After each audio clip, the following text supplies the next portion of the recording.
Yeah, so as you can see, you've got the new Refleks deck flanging sealed into the roof now. It's currently got the weather cap on, so when you're not using the stove, especially leaving it over winter or even through summer, because you've got a rope ring just there, it's best to keep it low, and it blanks it off and weatherproofs it. And when you want to come to use the stove, take that off, put the full stack on. Oh, she's a bit sexy, isn't she? Nice and shiny. Yep, so that's how you normally have it. If you're moored up, have the extension piece on and the cowl on top, and then if you want to continue to use the stove whilst cruising, so you can lower it just like that, take the extension piece out of the way. Oh, that's good, isn't it? Put the cowl straight onto the roof, and that will sit there like that for low bridges, etc. That's if you want to use the stove while cruising. Yeah. It's always best if you're going to do that. If you don't have the stove on the minimum setting, maybe turn it up to 1.5, maybe 2, just because you've lost a bit of draft, so it helps with the updraft if you turn the stove up a little bit. Right. But normal position would be extension piece, cowl. Ta-da! Perfect. So we've installed the fuel line. So going off the rear tank, that's the wheel hatch. Off the tank there, got an isolation tap on top. Follows it around, copper fuel line all around the engine bay into the little dark corner over here, and you'll find there's a bowl filter.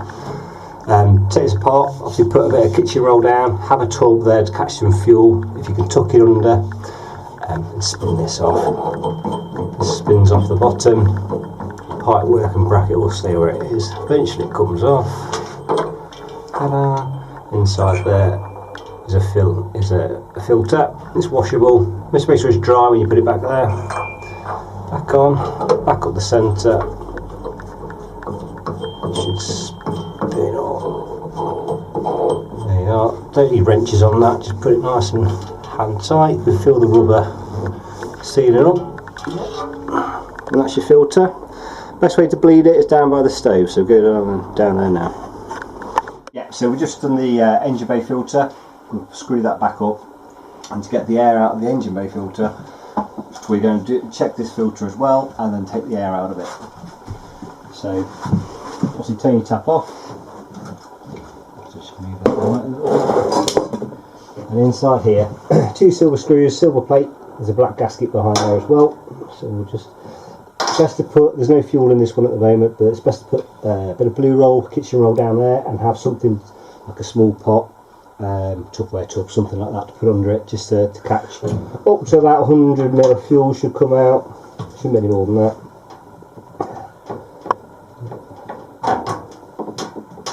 So screw. This might have a bit of residue in actually. Let me test it.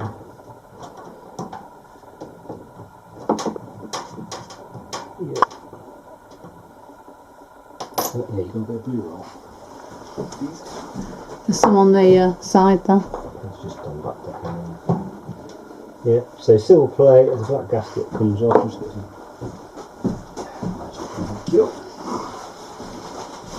some. Sometimes there's a bit of residue in it. Yep, so that gasket comes off. Looks like dripping. Inside here you got a little filter, so click it like that, it's just there. So yeah, you can clean that, dry it and put it back, which is fine. How often? Once a year, annually, so you do the other one first, then do this one. And then what you do, with your small pot there, too big, but have a little pot there. If you turn your tap on, what will happen is it will start to pour out, then you'll get a load of air come out from the other filter. So you'll have a line of fuel, that will start to pour out of here into your little tub. It'll take a few seconds, 10 to 15 seconds, and then the air out of the filter will start to come through, and then you'll have a spurt of air, spurt of air, spurt of air, and then it'll go back to running, pouring with fuel again. When it pours with fuel, turn your tap off, fuel will stop, and put your gaskets back on. And that would have taken the air out of the engine bay filter, and this one self-bleeds in back into the regulator. So plate that gasket and put that together. And also, that's a good way of, if you ever run out of fuel, that's a good way of getting air out of the system. You wouldn't have to touch the filter obviously, but you can get the air out of the line, because we're gravity fed, we're not pump fed. We are potential for airlocks if you run out of fuel. That's how to get your air out. Yeah, happy with that?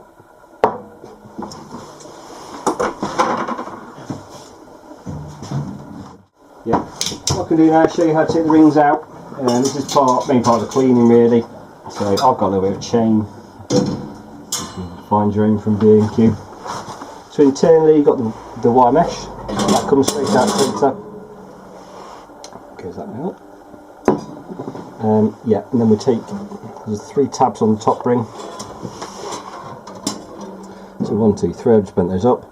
This ring will come out, it's slightly bigger diameter than the hole it's going to come through, so what we have to do is just bend it slightly. It comes out. These come with these tabs down, they are pretty stiff. So what we tend to do is lift them up once, because it's a brand new stove, lift them up once. So one's in the way on it. Lift these up once, that releases the second ring, which is slightly smaller. That's your inside your burner pot with a free rivet. Inside your burner pot, I'm just quickly showing you what I look for in here. So you've got down the bottom, that's where the fuel comes in.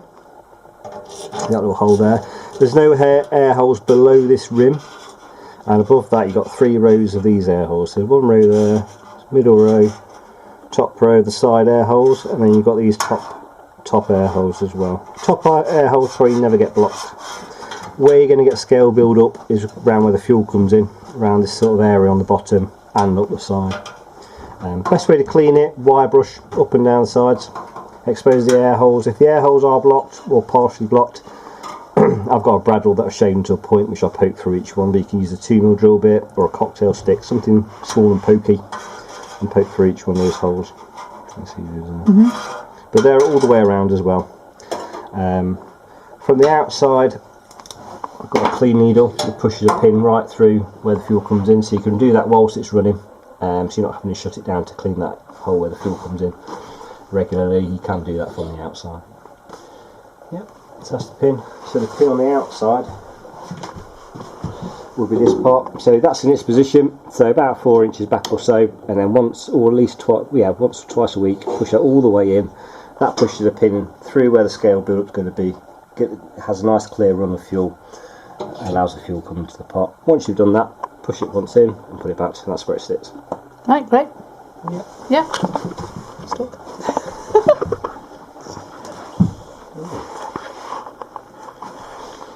Yeah, so with those, we tend to, because it's a seagoing burner pot, and if you end up on the high seas, you don't want rings and stuff moving around inside.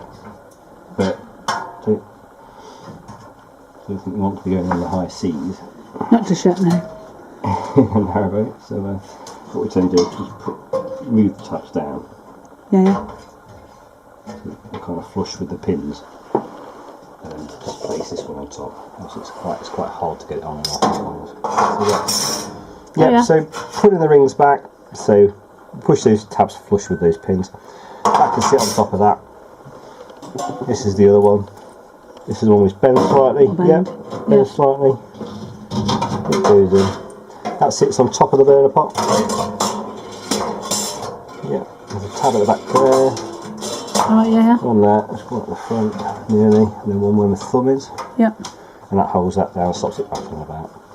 And the last but not least, the mesh. Mesh is coming to us with the tabs, the 3 tabs. Right. Hold in, and they're at the top. It sits straight on the centre, and that's it all back together. Perfect. Yeah. Great. Yep. And then if I show you a bit more on that regulator.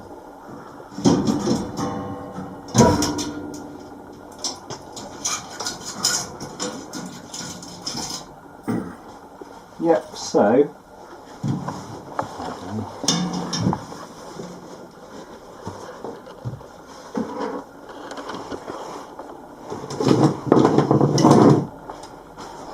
so this is the regulator for the reflex. It's round the back here.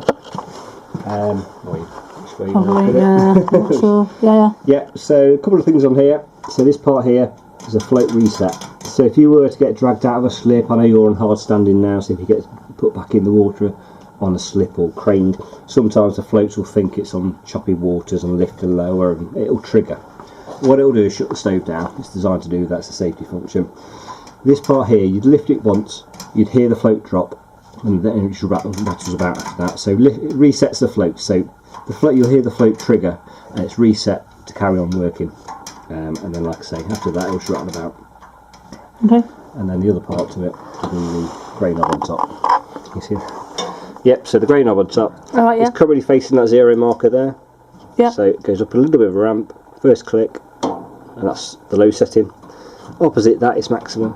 You can go anywhere in between that. So if you're hot, cold, or want to turn it off, it's all there. So you go back down to 1 setting. There's a bit of resistance to tell you it's the low setting.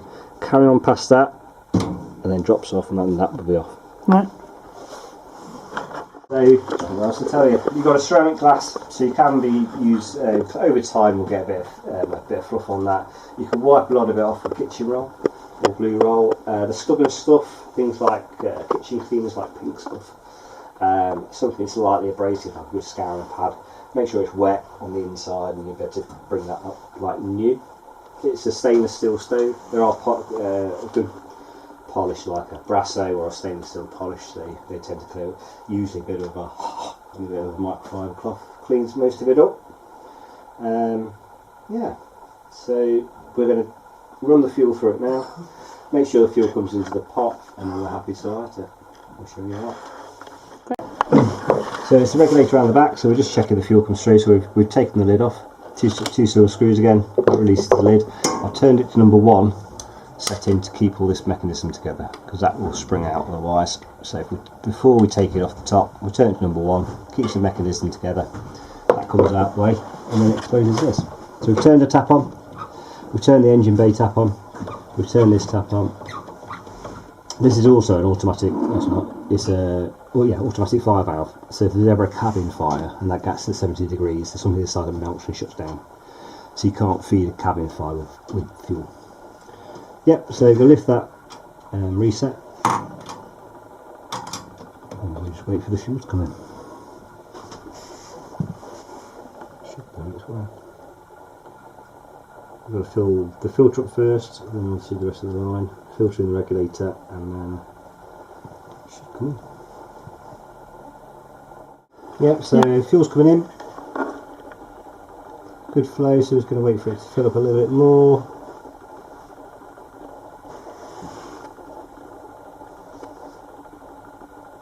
It's on the float now.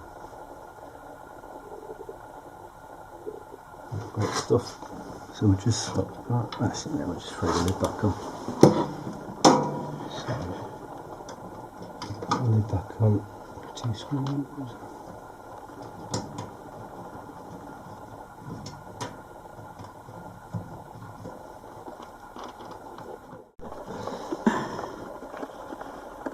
Yep, so fuel into pot, so we're ready to light. So we'll put the cage, well, the rings back in, and then we'll do a video about lighting it. Yep, so we're coming to light the stove. The regulator will be turned off after you turned it off the last time.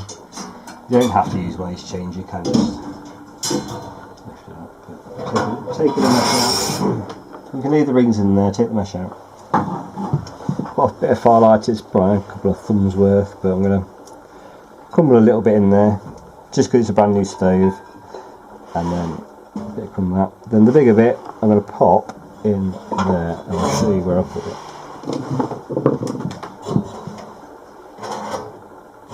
So, oh yeah, I see. Yep, so I don't want to block where the fuel comes in, I just want it to the side of it, so I know that the fuel, when it comes in, is going to hit my bit of firelighter and set light, just makes it all a bit quicker.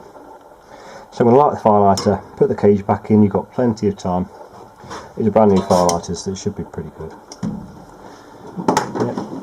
Plenty of time, plenty of time. Shut the lid. Yeah, and that's with the fuel off. I can see through the glass, I'm quite happy it's lit. There's also a spy hole on the top, and then that's you can see it's lit through that as well. So we'll come round here. So on the grey knob, it's probably to the off position. Yeah, it's to the off position. So what we're going to do. Yep. So we're going to up the ramp, first click. That's one setting, and just a little bit more, and then we're just going to leave it there.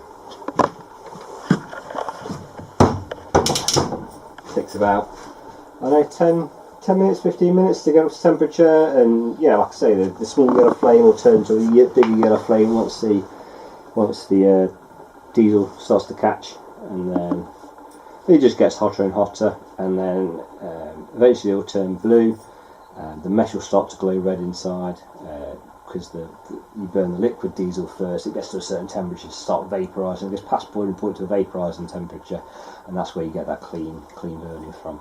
So yeah, we'll just sit and wait for it to get hot. Okay. So you're still lit. There we are. We're on number 1 at the minute, and then we'll just go round, and that's it. That's the offs. Yeah, what that does, it turns it to off position, so no more fuel comes from the regulator into the burner pot. So whatever's in the fuel's in the burner pot will burn off now, and it'll go out. Brilliant. Simple as that. Yeah, so we've installed the stove, we've got it running and tested. Everyone's happy with it, I'm happy with it. It goes up and down like it should do. We set the low settings, the high settings and stuff. So yeah, thank you very much. If there's any questions on it, please don't hesitate to contact us. Always tell people is don't guess or Google it, phone us. We know the answers, we've been doing it for many years now. Yeah, so I hope you're happy with it. Yeah, no, she's absolutely brilliant. Thank you so much. So professional, so friendly, brilliant. Thank you Thank you so much. Yeah, Cheers. we'll see you next time. Cheers. Bye-bye. Bye. Bye-bye.